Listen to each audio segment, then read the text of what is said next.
তুই যদি আর পরে সৌদি আরব যাইতেছস এটা যদি 8 ঘন্টা ডিউটি করলে তোর বেতন হবে 40,000 টাকা। তুই যদি ওভার টাইম করতেছস এটা ভাবি যে 20,000 টাকা। যদি তুই করতেছস আর কি তাহলে ওভার টাইম সব মিলাইরে টিয়া দে 8,000 টাকা। বুঝছেন না? তুই থাকিবি যে কোম্পানির রেটে, তুই হাইবি যে কোম্পানির টিয়া, তুই বার মেকে চা হাইতে যাবি, বিড়ি হাইবি, ই নম্বর এক্সট্রা টিয়া সব নইলে তত বেগুলো মিলাইরে 10,000 টাকা। তাহলে তত তাকে দে ডেলি 50,000 টাকা। তাহলে মাসে হইব তো হটিয়া জানান না তুই 15 লাখ টাকা, বছরে 18 মিলিয়ন।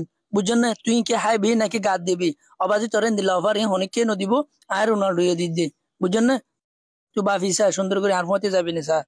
তোর তো চিন্তা করার পরে আর দুজনে কুমতি থাকি বেড়া হসা বিচা বেগুলো দুজনে বাক যোগ করে সন্দিলা বলে হলে পিরিয় গুয়া ধরা এরা দুজনে গুয়াই বেলা এনে দুজনে দোয়া করলে হাইতাম এটা আসিবর কিছু নাই। অবাজি টিয়া বা সাবরত দলে বেগুন করা করিব আই আর গিয়ে ঘুরে আসি এনে দিলে চাহ হাবরত দলে পেলে উগমা গাইয়ারে গলে দোয়া লইম তারপরে দুজনে বাক যোগ করে হাই পেলাইম দেনা তো টিয়া বাসের দেন না এটা দুই বেলা হনো মেশিন টেশিন কিনা নড়বে দুটিয়া হসা করা নপরে বাংলা সাবনে কেটে বেড়া ক্যাম্পতে কিনে লো যাইম বুঝি হিয়া লুদু বেলাইম দুজনে টিয়া বাসিব টিয়া বাসের দিন আর বউ বইতে বেগুন হাইব তলে হাইলে না লো যাবে। Follow Rohingya Comedy Voice.